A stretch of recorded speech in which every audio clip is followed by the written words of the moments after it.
Em outubro de 2019 eu adoeci.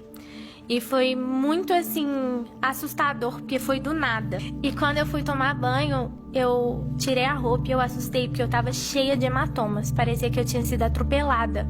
E nessa hora, minha mãe se desesperou. Ela falou assim, filha, vai pro hospital agora. E eu fui pro hospital. E aí, quando eu fui mostrar pro médico os hematomas já tinham se quadruplicado. E eles nasciam hematomas na frente dos médicos. E o médico nunca tinha visto aquilo. E aí ele, só um minuto que eu vou chamar outro médico. E aí veio esse médico, ele, só um minuto que eu vou chamar outro médico. E começou a chamar um, outro, até que já tinham vindo 15 médicos. E nenhum dos médicos sabiam o que eu tinha. E a gente começou a procurar os melhores médicos que a gente podia. E eu fazia exames, tinha um dia que eu fazia 75 exames. E nada, ninguém sabia o que eu tinha. E tipo, a gente já tinha procurado os melhores médicos do Brasil. E sentar na frente de um dos melhores. E ele falou assim, olha, tem coisas que a medicina não é capaz de explicar. Tem doenças que a gente não entende. E o que a gente entendeu, a gente fez os exames mais tops, os mais avançados. E tudo consta como inconclusivo. Tem doenças que a medicina ainda não sabe que existe. E a gente não consegue explicar o que a filha de vocês tem. E aí a gente entrou no carro para voltar para Belo Horizonte, para procurar outro médico, hospital ou qualquer coisa do tipo. E nisso que a gente foi voltar, o Senhor me deu uma visão. E nessa visão eu via o meu irmão pequenininho no consultório de um médico. E eu via o meu irmão entrando lá, meu pai e minha mãe, e a conversa acontecendo, e eu lia na porta o nome desse médico, Dr. Bernardo Gontijo. E de repente eu acordei da visão e o Espírito Santo falou assim comigo, você tem que ir nesse médico. E quando eu cheguei lá, ele é um médico de doenças raras. E só que nesse tempo, com tudo isso acontecendo, eu já decidi que eu ia voltar a viver normal, entendeu? Bem doida, né? E eu tomei essa decisão. Falei, eu vou voltar a fazer o que Deus me mandou fazer. Eu vou servir. Eu tô doente, mas Deus continua curando. Eu tô com problema, mas Deus resolve os problemas. Porque não tem cura, Deus tem milagre. Com isso tudo, eu apresentei e ministrei e preguei o Congresso Moças Diante do Trono. Profetizei cura para muitas jovens. Orei por muitas jovens, porque eu entendo que não é porque eu tô doente que Deus não é um Deus que cura. Deus é independente como eu esteja. Ele sempre é. E nesse processo todo, eu recebo uma ligação de uma pastora de Manaus, de uma agenda que estava marcada, né, antes de eu adoecer. E ela falou assim, oi Lu, tudo bem? Eu tô ligando pra... Aí eu pensei, né, cancelar, Covid. Ela falou assim, pra confirmar. E aí eu tava pronta pra falar com ela, né, pastora? Infelizmente eu não vou poder ir e tudo.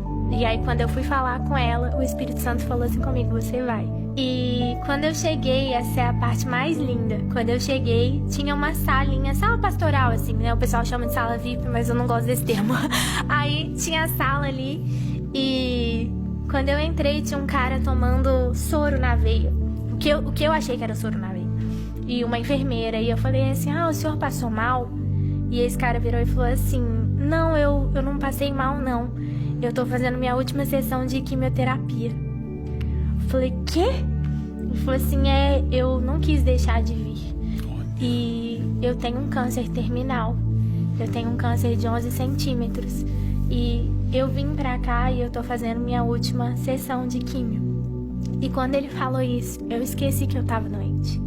E eu saí correndo, eu ajoelhei nos pés dele e eu comecei a orar.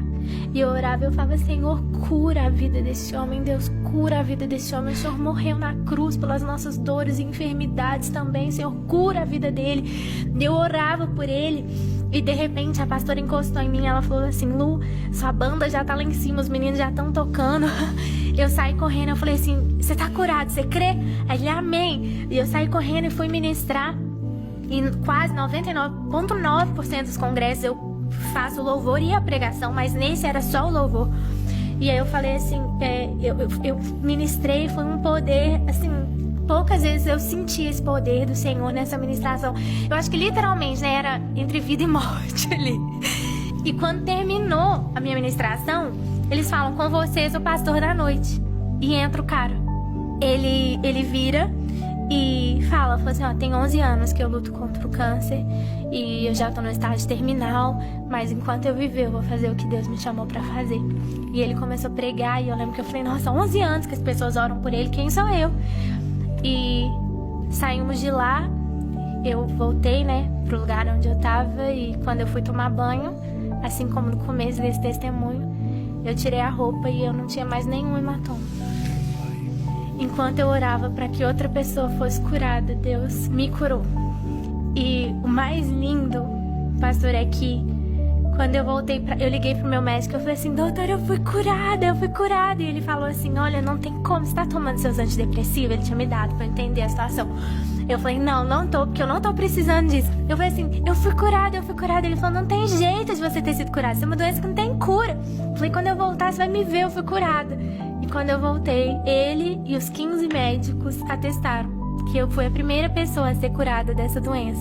E pra finalizar, nesse dia que eu recebi o atestado de cura, e eu recebo um WhatsApp. E esse WhatsApp falava assim, oi Lu, tudo bem? É o pastor que ministrou com você em Manaus. A pastora Luciana, que era a pastora que nos convidou, me passou seu número e eu queria que você visse esse documento que eu tô te mandando. E quando eu abri o documento, falava assim, e nenhuma célula cancerígena se encontra mais presente. Meu! Esse é o nosso Deus. Gente, olha...